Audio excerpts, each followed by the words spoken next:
Good afternoon, Yeah. everyone. Thanks so much for signing up to our third masterclass, the long-term value of prioritizing your employees in a growing workplace. This class features one of the best workplaces in the Philippines and just recently awarded one of the best workplaces in Asia, Coda Payments. So my name is Zoe Rasal. I'm a radio DJ for Magic 89.9, and I'm also the creative and content manager for Great Place to Work Philippines. Now, a couple of reminders for the event. Please be polite, microphone off, camera off, and we encourage you to take notes. And then afterwards, we'll have a quick Q&A session. And then a recording of this webinar, edited just so that you guys don't see the first 30 minutes. A recording of this webinar will be sent to your inboxes when it's ready. So actually, just to give you a little insight into what Great Place to Work is, since I know that 37% of you are not yet certified, just to let you know, Great Place to Work is the global authority on workplace culture, and our mission is to build a better world by helping organizations become great places to work for all. Now, I'm going to talk about certification. I'm going to talk about the community that is well represented here in just a little bit, but in the interest of saving time, I'm going to skip right on to the company that is being featured today. So with headquarters in Singapore, Coda Payments' mission is to offer the best value experience and entertainment to its customers every single day without fail. So Coda Shop, operated by Coda Payments, has become a trusted source of games and in-game currencies for millions of gamers worldwide. And teaching the class today is Mike Kwong, Regional Director for East Asia and ANZ. Mike has over 20 years of professional experience, which includes Fortune 500 multinational corporations in Silicon Valley and top startups in Southeast Asia. So moderating the conversation is Rhea Gadi.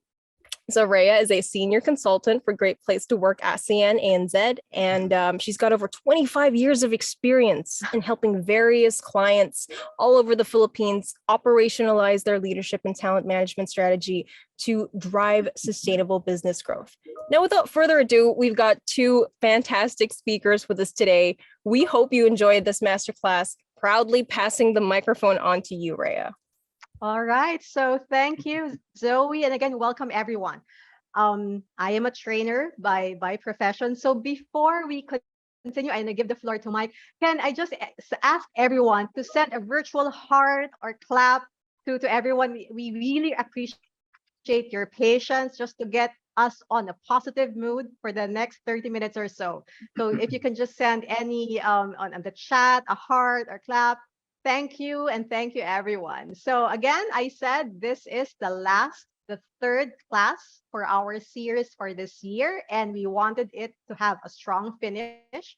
So thank you, Mike, for joining us today. And I'm always fond of looking at LinkedIn posts, messages, and one of the things that really struck me in the past 2 weeks is this post by you, Mike. And then in that post, you said, investment in workplace culture is always a worthwhile one.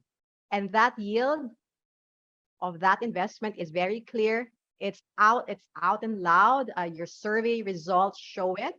In fact, the results of your trust index survey shows very, very strong and very inspiring and encouraging results.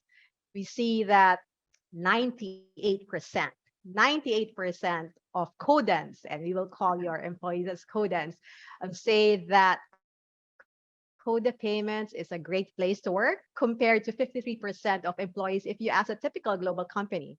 And just looking at these numbers, very high 90s. I am given the equipment and resources to do my job. Management is ethical. They walk their talk, and people celebrate special events around here. People are encouraged to balance work life and their personal life, and I am able to take time off from work when I think it's necessary. So just reading all those survey responses gives me a sense of that balance, that environment where work-life balance is really encouraged. Yeah, Ray, I want to know who that 2% were. Right? It's like when I'm interrogating my kids, like, who did this? Right? But that's actually an opportunity to have conversations. And I know Coda Payments are really a high in terms of meaningful connections and having those one-on-one conversations. I think it's one of the things that makes you a great place to work and one of the best in the category. And as I was saying, there are many great places to work. We have 25 companies right now in the Philippines, but not everyone, not all companies would have a unanimous voice saying that this is a great place to work, like the Codans at Coda Payment. So let's walk down memory lane a little bit, think back March, and share with us, Mike, what was the experience like after you discovered, received the news that Coda Payments is in the top 3 best of the best workplaces in the Philippines? Yeah, sure, Ray. First of all, I want to catch my breath. I feel like this is a sprint right now, So maybe take a step back and pause a bit because we're all Yes. trying to get in, right? It's supposed to be a marathon. Now we're running very quickly here. So I just want to thank you on behalf of Coda for inviting us today to this event and for the recognition. You talked a lot about the achievements that Coda saw with our employees, and really the results are a representation of our employees and all their contributions and efforts, right? So we're proud of it and we're very grateful. And so as well to the audience that joined today, I know we had some technical difficulties, but we appreciate you all taking a few minutes of your time today to join this event, to learn a little bit more about how Coda prioritizes our employees in our growing workplace. So having said that, Rhea, now that we took a little bit of a pause there, when this was announced, we were informed by our people and talent team, and we had no expectations, right? We're still a remote first company. And so we're all working from home, and I was informed and I was quite excited to hear it. And so I shared the news with our team here in the Philippines on Slack. And of course, everyone got very enthusiastic about it. You see the photo there, right? We celebrated. People were asking for assets to post on their own LinkedIn profiles and such, right? So it's a very celebratory time and environment for us. Yeah. And so, they joke, the team here, they actually call me Ninong Mike, all right? And for those in the audience who may not know what Ninong is, it's Godfather, right? As Filipinos would know. Not the mafia kind, right? I was supposed to say that. The type that gives presents all the times, right? And money. And then I always joke with them, well, who's my Ninong then, right? So it's Ninong Coda. So I go to Coda, hey, can we have a budget to celebrate? And so the company was grateful enough to, provide us a budget. We celebrated with food and drinks, non-alcoholic, of course, right? But it was a great time. And, I have a special guest today, first time making public appearance outside of Coda. I got the, you probably can't see it, but here it is. The great place to work that we received. So this is our Oscar moment, but I'm at home today, so I can't get slapped, fortunately, right? So are you there, Ray? There you go. I think I lost you for a moment, but it was a great time for us.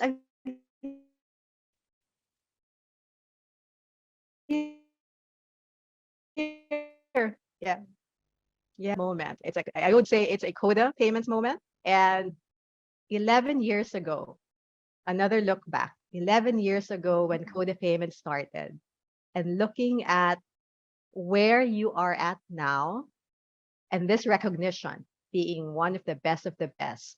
So share with us, Mike, what is one positive impact or difference this recognition has made for you and for the other Codans? Yeah, I mean, obviously the recognition piece is quite important internally and externally, right?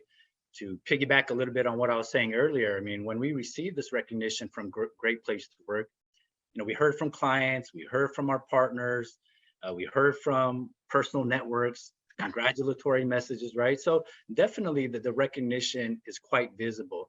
Internally, it definitely boosts morale and confidence in the company, right? I mean, we've had people here since 8, 9, 10 years ago, right? Here in the Philippines, the operations opened up about 3 years ago, right? When I joined in 2020, I was number 16. Currently, we're almost at 60. So we've experienced some dramatic growth just in the last 2 years when a lot of other companies have struggled through the pandemic.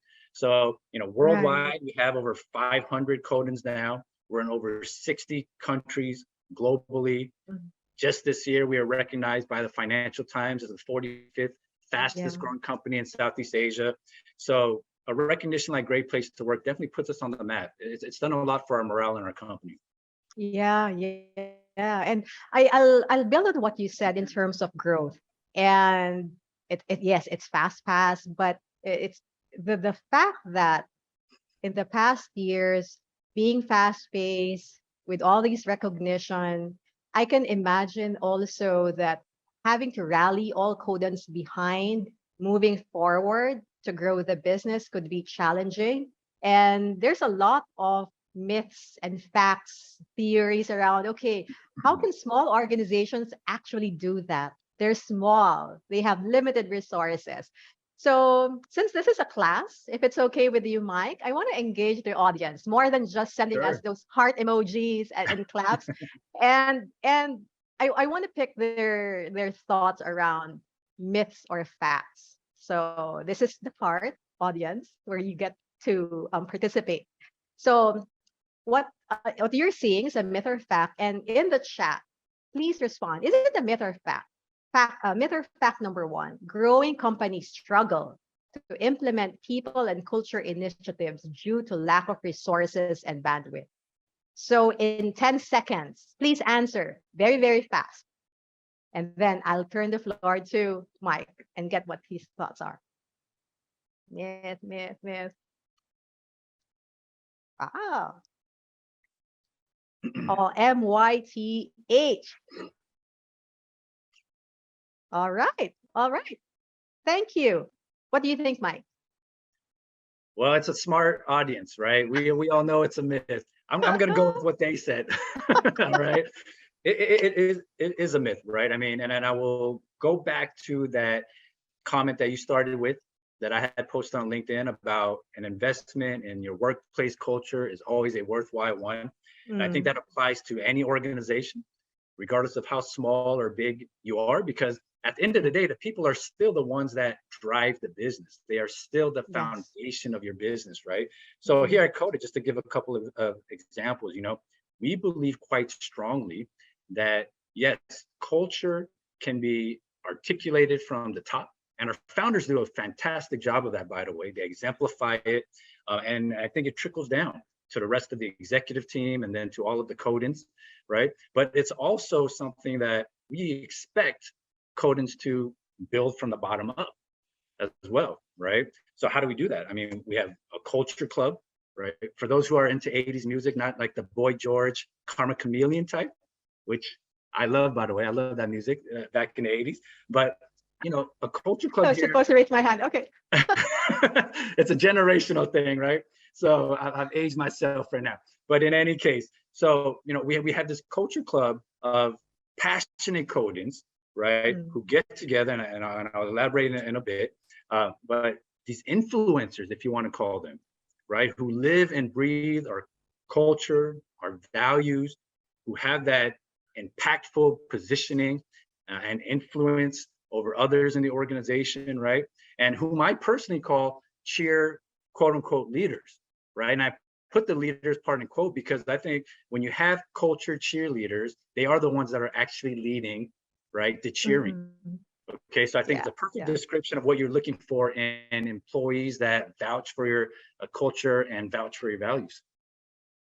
Yeah. Culture club, a culture team. That's quite interesting. And not to show the generation in the 80s. I also like the 80s. But the fun fact that as you describe it, it's all volunteer work. And that takes a lot of commitment, right? So even the criteria of commitment may just be one, might be a priority commitment for people to come in, raise their hand. I want to be part of that. I want to do that. Want to get involved.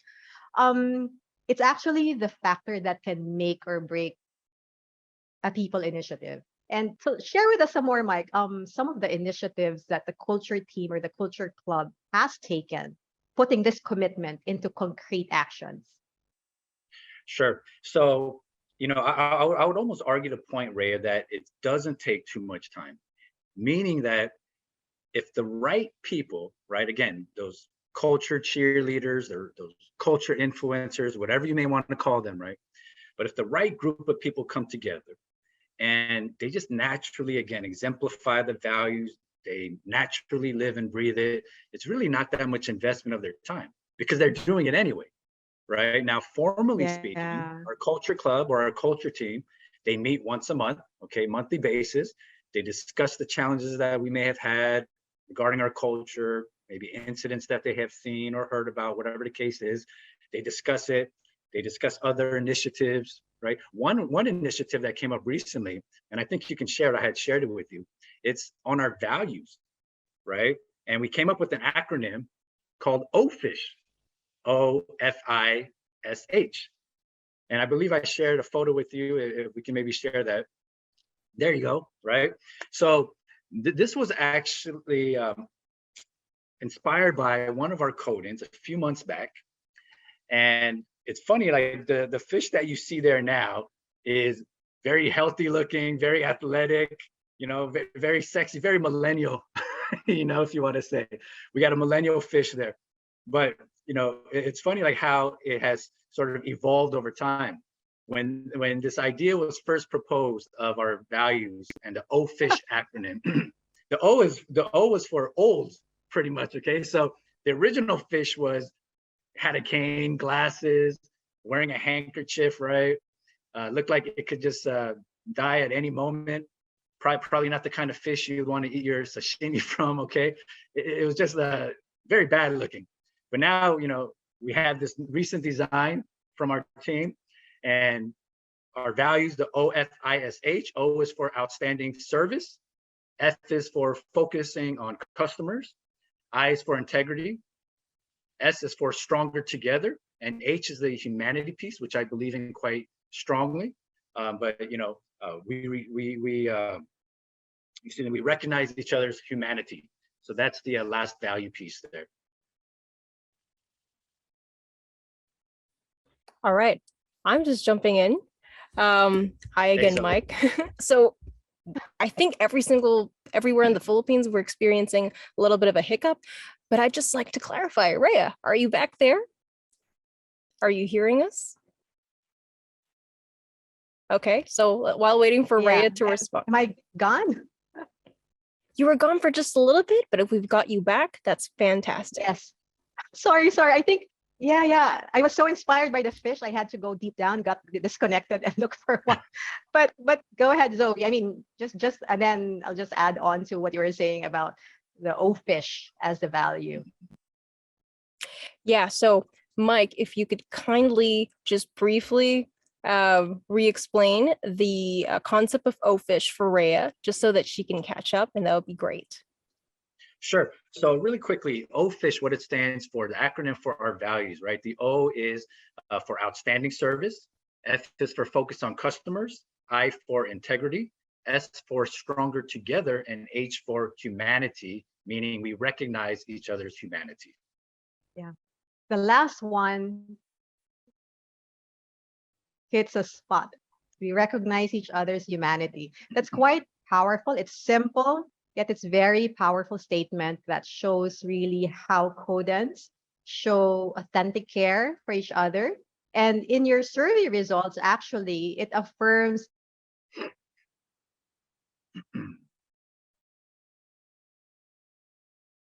93% of Codans saying that people care about someone, not just as an employee. So my first learning point so far in our conversation is implementing people and culture initiatives should not be hindered by the size of the organization, but leverage on the unique and collective talents, and especially the shared commitment of everyone. So it's not about having a lot of resources, but having the right resources or making everyone discover that they are the right resource to build the culture. And you mentioned a little bit about well-being. And it's quite interesting because coming from the past 2 years, a lot of organizations have really focused on employee well-being initiatives until now. In fact, our own research together with Johns Hopkins have done an in-depth research around it, looking at the different dimensions on employee well-being, such as personal support, financial health, sense of purpose, mental and emotional support, and meaningful connections. So let's do I think this is my last myth and fact with the group. And let me check with the group. Myth or fact? micro, small, medium enterprises cannot compete with a robust approach of larger companies when it comes to employee well-being. So please quickly put your answers, myth or fact, myth or fact, myth, myth, myth. Really loud. Myth, it's a myth, it's a myth. So do you agree, Mike? No, so this one is a fact, right? Well, I mean, wait, did we change this question? They cannot compete. Meaning, what No, do I you mean, think? look, this one is a myth. Okay, I mean, we can compete. Any organization can compete with the larger companies, right? And I apologize because I think the question was restated. So, It must be my connection. all right, but it is definitely a myth. And I'll tell you a little bit about some of the initiatives that we have undertaken at Coda, right?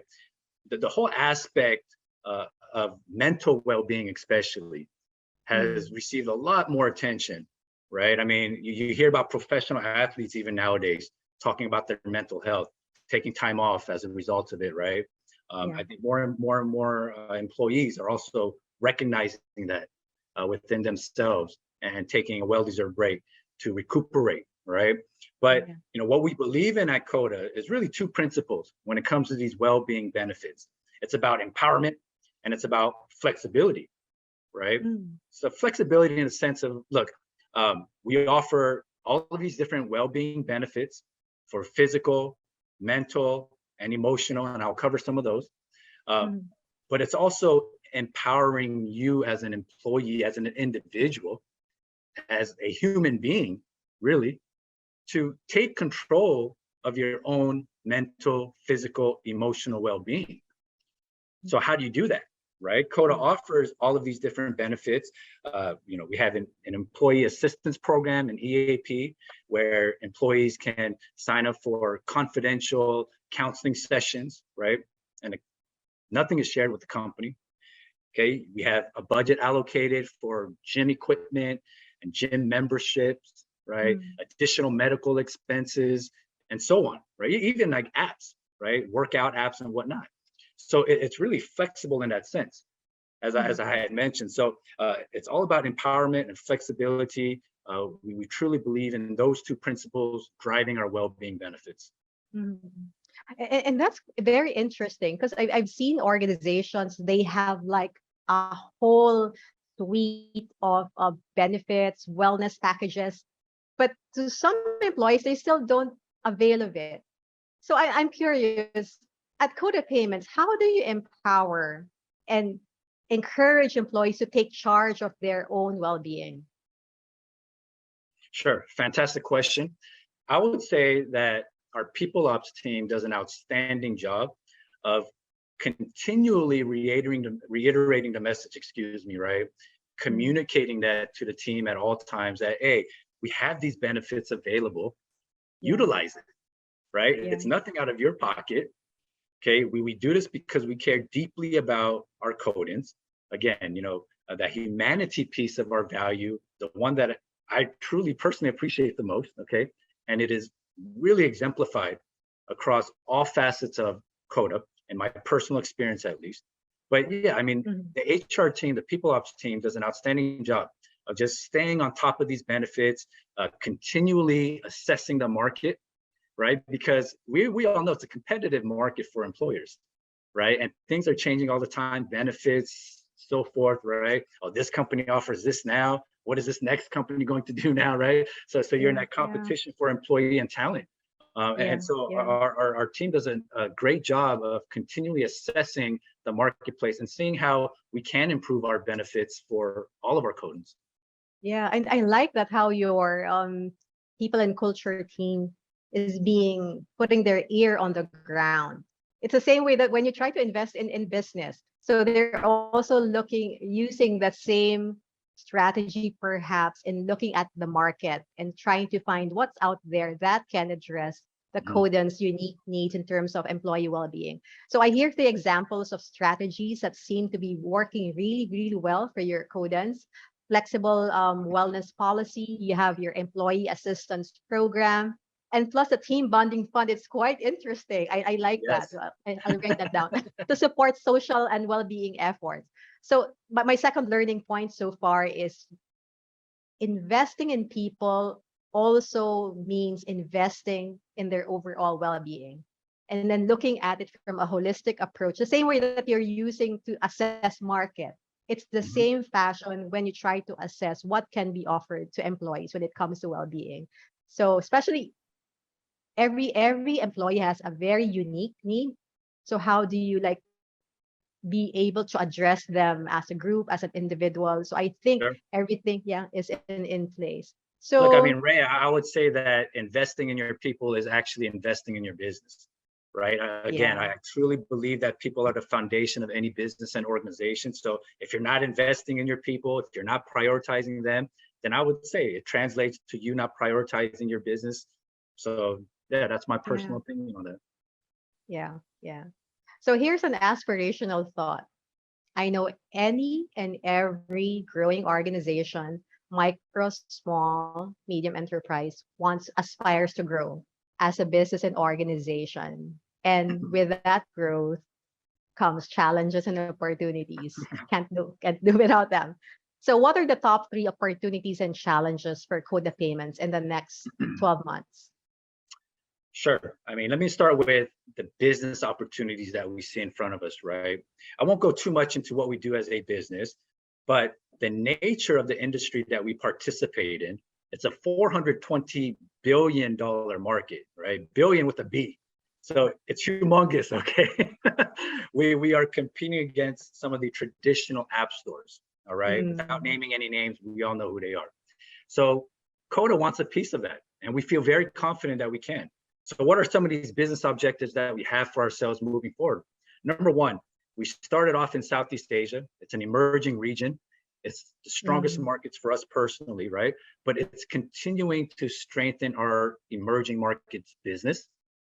But within the yeah. past year, we've also taken a step to expand globally, which is why we're Mm, over 500 codings now, right? Just a couple years ago, I believe I was like number 216 or something like that, right? But who's counting? Okay, so it's strengthen or to develop, I should say, or develop markets.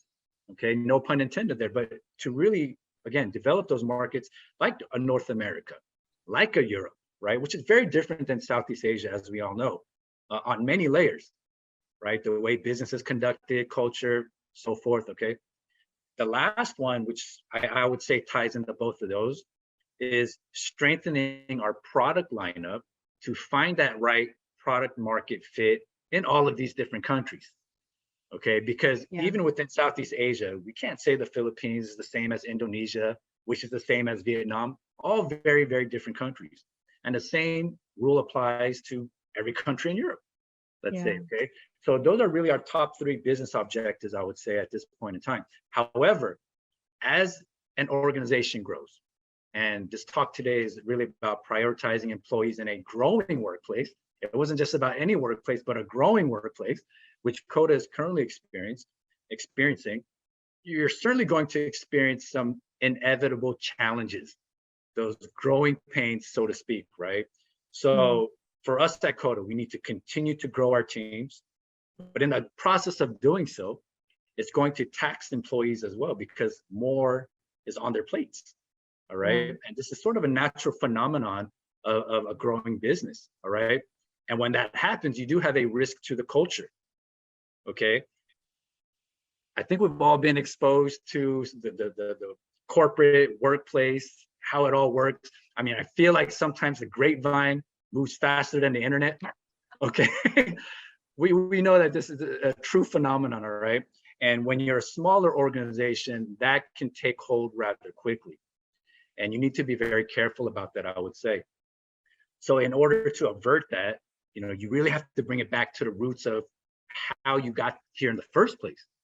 As an organization, as a culture, being very empathetic, being very transparent, collaborating, right? Continually asking for feedback, that builds that trust and confidence with one another.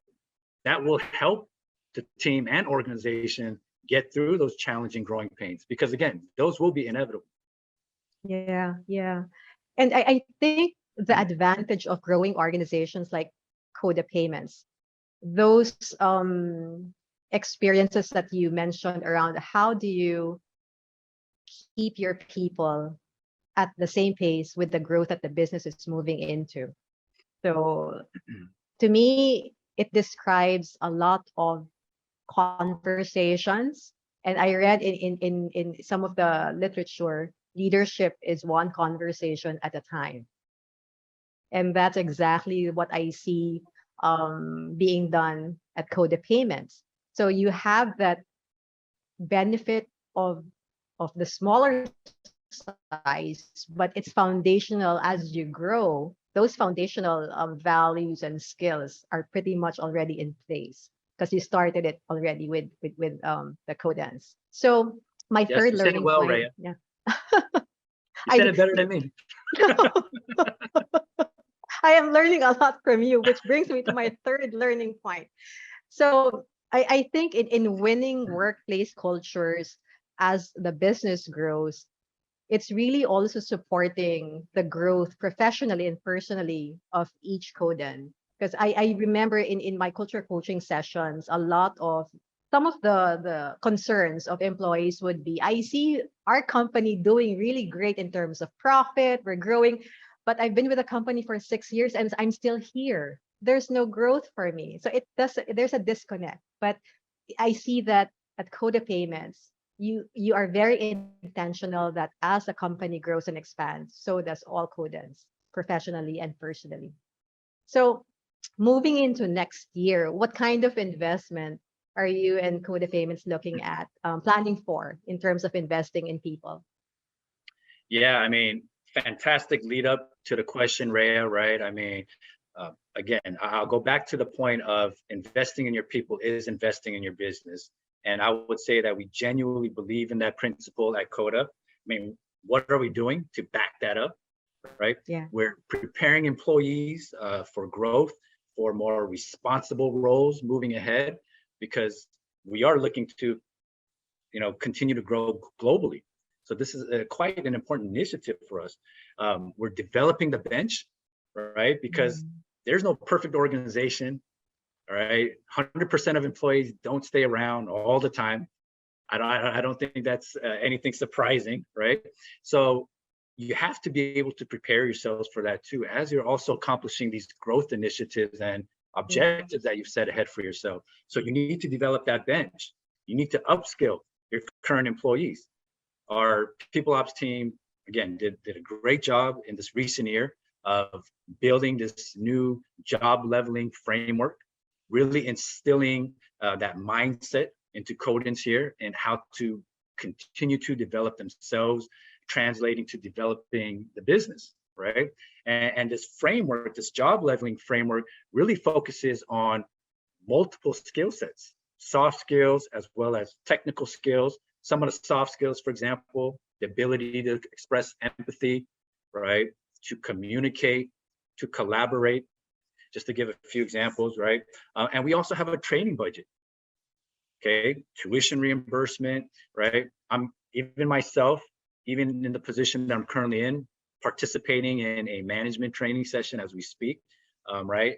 Every 2 weeks, okay? So at all levels of the organization, Coda is willing to invest in their people because they understand that it all starts with their people, with Codans, regardless of the level that you're at, right? So yeah, I mean, just to give a couple of quick examples, we also have these lunch and learn sessions. I want to share a story about that. These lunch and learn sessions, right? It's all about different random topics. It can be about gym and diet. It could be about productivity hacks. It could be about graphic design, I had done one on country management because being in a remote first workplace, sometimes we don't know what other functions do, okay? And so they invited me to do one on country management. There was one particular slide that I had put out there, right? I pulled this job description online, put it on the slide and asked the audience, does this sound like the job description of a country manager? And everyone said, yes, looks like it, okay? And then I revealed that it's actually the job description of a butler, okay? So, Good one. right? So we are actually country butlers here at Coda, right? In the sense that we do serve other teams. Okay, that's quite an important aspect of the job. But again, it's just to lighten the presentation. But these lunch and learn sessions, little tidbits of training that we have on Slack channels, right? Whether it's around grammar or idioms and such. Again, it all sort of goes back to the fact that we are investing in our people and their growth. Yeah. I like that lunch and learn sessions and the story behind it. It humanizes the whole learning experience, that you don't need to go into formal discussions, enroll in the MBA program, but the stories and getting people together really humanizes it. It's something that I'll take note of. So, but let me also follow through with a more personal question, and indulge me, please. So, as a business leader, you've had your own leadership journey. What does it mean to you to invest in people? How did your own personal experience influence how you approach investing in people? Sure, Rhea. So I will say this. A disclaimer is there's no perfect organization. All right. And I think we all understand that. And I have worked for some organizations that maybe weren't the right fit. Okay. I won't name them now. All right. But what I will say is this: organizations that really focus on their employees, so an employee development centric organization, those are the ones that, again, in personal experience, I have found to be more successful in engaging and retaining their higher performing employees. Because the consequences of losing your higher performing employees, your best employees, right, when it comes down to it, essentially, is that you now have to rehire, right, fill those roles. You have to assimilate these new employees into the culture and organization, right? The budget for training may increase as a result, right? And what happens is it really sets your business back. Okay. It really sets your team and culture back as well. And so, again, when it comes down to it, every organization needs to be very employee development centric, in my opinion. So yeah, that is my personal example. Yeah. And it really mirrors your focus, your own personal experience, lessons learned, looking at the consequences of those decisions around whether or not to invest and how to invest really Yeah. speaks loudly of how you are approaching investing in people now at Coda Payments. So Well, I will add this one Yeah. point, Ray, if you don't mind. sure, I think, sure. Organizations, companies are always preaching to their employees to be self-aware, right? Develop this skill set for yourself, right? It contributes to the feedback loop and all of that, okay? But let's be fair. I mean, organizations also need to be self-aware. And when they are not, you begin losing your top talent. Your culture starts to deteriorate, okay? And although there is no perfect organization, I will say that Coda overall does a great job of this, continuously seeking feedback from Codans, right? Again, taking this feedback and putting it into action, because employees, when they feel like there's no action on behalf of their requests, right? What happens, right? Morale goes down. Again, culture gets affected, negatively impacted. So it's important that an organization is also self-aware. Yeah. And I'm pretty sure, I think that's the challenge with other organizations, is heightening that awareness with all the focus on the business being fast-paced, being aware of how the organization is becoming or interacting with employees can be a blind spot. So Yes. I guess I like that final point on awareness, and moving into one final key takeaway is that awareness can help make, shape, or break the kind of people strategy that you want for the business. So maybe my last two questions. I can see the chat. Since this is a class, Mike, and any essential part of a learning experience is to check, do a knowledge check.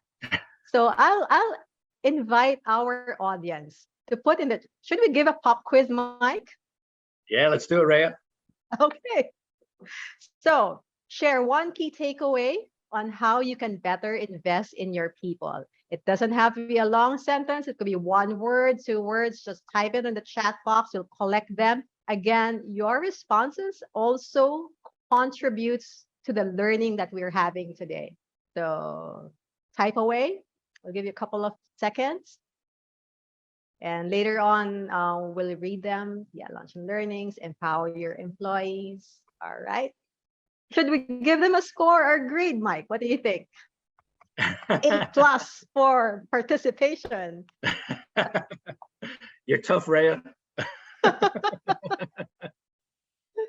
Okay. So just continue to type in your key takeaways, and let me just wrap up with one final question to Mike. As a leader for a growing workplace, what is the one important lesson about people and culture that you want to leave with the audience today? Thank you, Rhea. I will say this. My final thought is, I have personally been part of organizations where I felt like a number.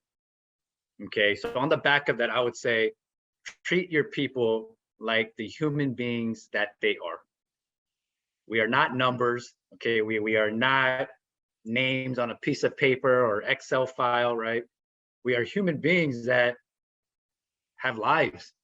Work happens, but you know what? Life also happens, okay? And I would argue that the latter is probably even more important than the former, which is where, us here at Coda, recognizing each other's humanity is such an important value for us, okay? So continue being empathetic, continue being transparent. Those will help build that trust and confidence that you need, that as you prioritize your employees in a growing workplace, as you inevitably experience those growing pains that I had mentioned earlier, you'll be able to successfully overcome them. So that is the final thought that I will leave, Rhea. Okay, wonderful. And thank you for that insightful and inspiring message to our group. So maybe just to add on to the key takeaways, my 3 key takeaways is really people and culture initiatives. You don't need to a lot of bandwidth resources, leverage on the unique talents and shared commitment to build that positive workplace. Invest in employee well-being. And the third point is, as we kept on pointing out in our conversation, make your people strategy your business strategy. All right. So with that, seeing the value of investing in people, intentional planning, and taking action to make it happen does not only make business sense to me, it brings out the humanity in business. And this is what makes Coda Payments one of the best workplaces in the country and now in Asia. So thank you, Mike. Wonderful conversation, good insight. So let's just give Mike a virtual clap, heart, all the emojis that you can find in the chat box. And over to you, Zoe. That was fantastic. Thank you, Rhea, and thank you, Mike, so much for that wonderful masterclass. And again, thank you to everybody who's in the audience right now, who were very, very patient with us. Now, as promised, the last 10 minutes of this masterclass will be used for the question and answer portion. So if you have any questions, I know a couple of questions were coming up. We saw them from the back end. Now is the time to voice them out. If you have any questions, we encourage you to type them into the chat box. You've got 10 minutes with Mike and Rhea, and they'd be happy to answer your questions. All right, so let me just see. We've got a couple here, and let me see which one we can pull up to the screen. Here, we've got one from Adrian. So to Mike and to Rhea, listen up. How do you help employees transition from a work from home to a hybrid setup in true great place to work fashion, based on all of the things that you've learned as a best workplace or as a culture consultant, Rhea? How do you help employees make that transition from work from home to a hybrid working setup? Okay. Mike, do you want to get first dibs or ladies first? Ladies first, Rhea, please go ahead. Yes, Thank you. chivalry is not dead. Thank you. Let me, good question, Adrian, and let me answer that from the lens of well-being. Um, a couple of months ago, I had this conversation around return to office and transition. And one of the things that we came to talk about was what is actually the concern of employees returning to office. And we looked at it from the perspective of the moment that they leave their home, when they get to the office, there's a lot of uncertainty. What is the experience that they want to have? So they want to feel safe, they want to feel valued, they want to feel healthy and productive.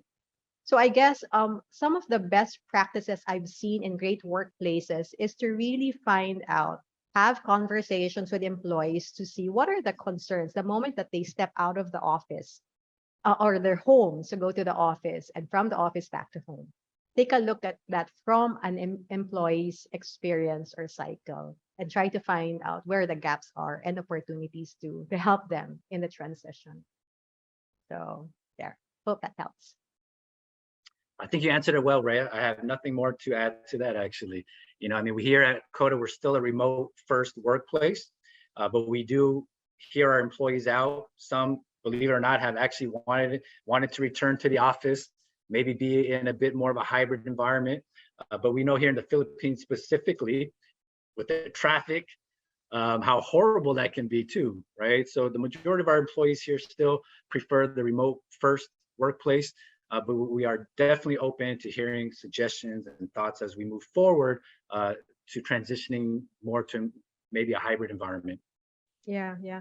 And maybe I'll add lift from what I learned from you, Mike, today, the conversations, because transition is dynamic.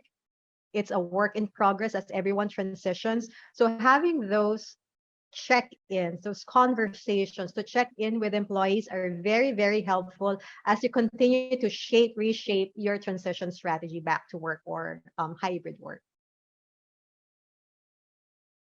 Okay, over to you, Zoe. Okay, fantastic. Just being aware of the time, we'll spend 5 more minutes. We've got 2 more questions that we'd love to answer. Now, this next question for Mike and Rhea is actually quite interesting because we have a culture consultant here and we've got somebody at a regional director's level.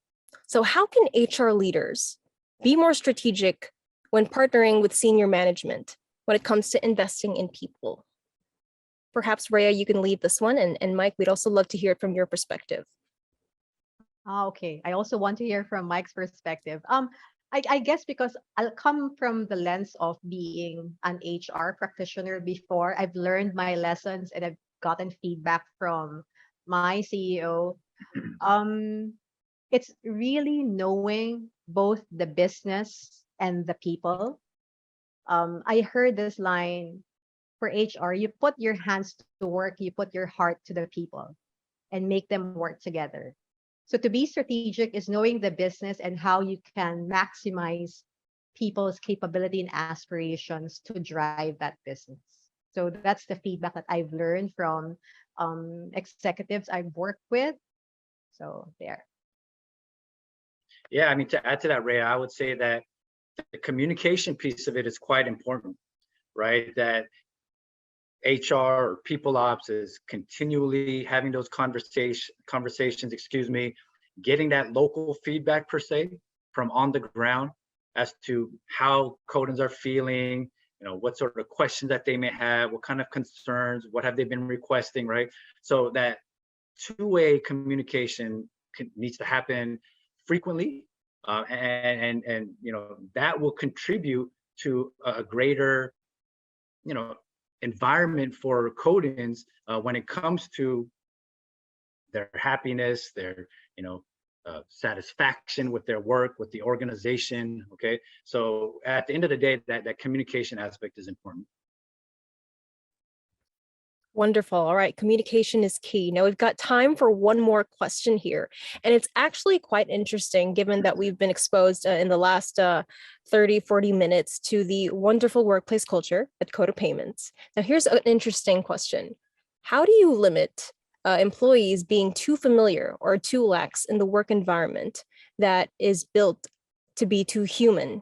So it's kind of like when you go overboard with trying your best to treat your employees well, of course, not everybody will be reacting the same way.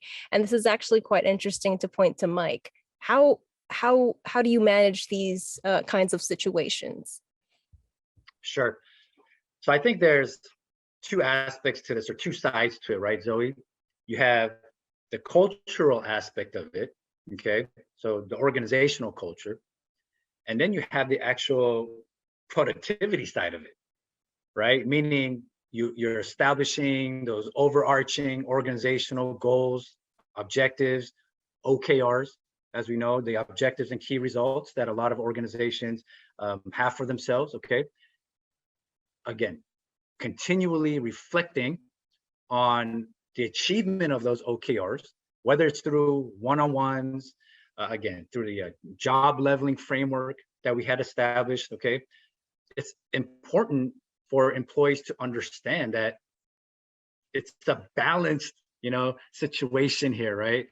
It's not about, hey, just come to work, have fun, be human, and it's okay not to get anything done, right?